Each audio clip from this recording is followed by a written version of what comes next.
a new messiah, cause your theories catch fire.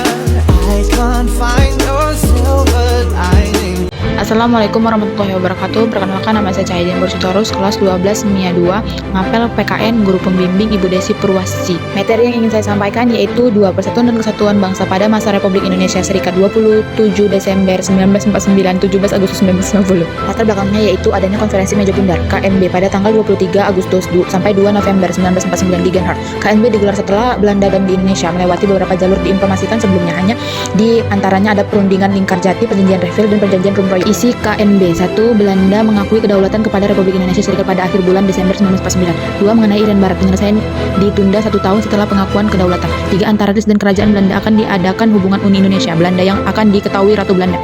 4. Segera akan dilakukan penarikan mundur seluruh tentara Belanda.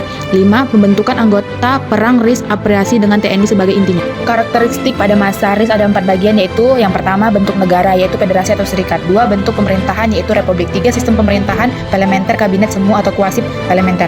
4. Perangkat negara, presiden, menteri, kabinet, parlemen, senat dan DPR, MA dan Dewan Pengawas Keuangan. Kuasa parlemen: 1. Pengangkatan Perdana Menteri dilakukan oleh Presiden bukan oleh parlemen sebagaimana seharusnya. 2. Kekuasaan Perdana Menteri masih dicampur tangani oleh Presiden, sedangkan Presiden hanya sebagai kepala negara. Kepala pemerintahan dipegang oleh Perdana Menteri. 3. Pembentukan kabinet dilakukan oleh Presiden bukan oleh parlemen. Pertanggungjawaban kabinet adalah kepala DPR, namun seharusnya dimulai keputusan pemerintahan. 4. Parlemen tidak punya hubungan erat dengan pemerintahan hingga DPR tidak punya pengaruh besar terhadap pemerintahan. DPR tidak dapat menggunakan mosi tidak percaya kepada kabinet. 5. Presiden RIS punya kedudukan rangkap, yaitu sebagai kepala negara dan kepala pemerintahan.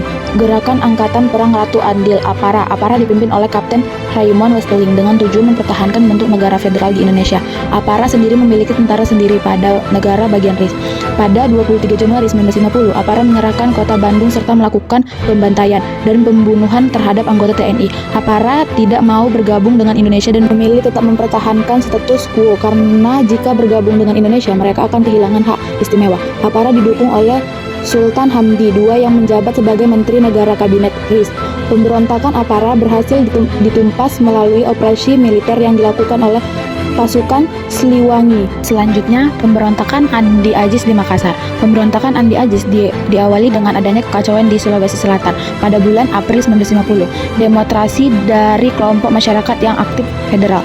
Mereka mendesak negara Indonesia Timur segera menggabungkan diri dengan RIS dan juga demonstrasi dari golongan yang mendukung terbentuknya negara federal. Pada tanggal 8 April 1950 mengeluarkan pemerintahan bahwa dalam waktu 4x24 jam Andil Ajis harus melaporkan diri ke Jakarta untuk mempertanggungjawabkan. Pada saat yang sama dikirim pasukan untuk melakukan operasional militer di Sulawesi yang dipimpin oleh Alex Kawilarang. Pada tanggal 15 April 1950, Andi Ajis berangkat ke Jakarta setelah didesak oleh Presiden TNI. Pada tanggal 21 April 1950, pemerintahan berhasil mendudukan Makassar tanpa melawan dari pasukan pemberontakan. Baiklah, yang terakhir, pembubaran RIS. Munculnya berbagai reaksi dari berbagai kalangan bangsa Indonesia menuntut pembubaran negara RIS dan kembali kepada NKRI. 8 Maret 1950, pemerintahan federal mengeluarkan UUD Darurat nomor 11 tahun 1950 yang isinya mengatur tata cara perubahan susunan kenegaraan negara RIS. Hampir semua negara bagian RIS menggabungkan diri dengan negara Republik Indonesia yang berpusat di Yogyakarta. Akhirnya negara RIS hanya punya 3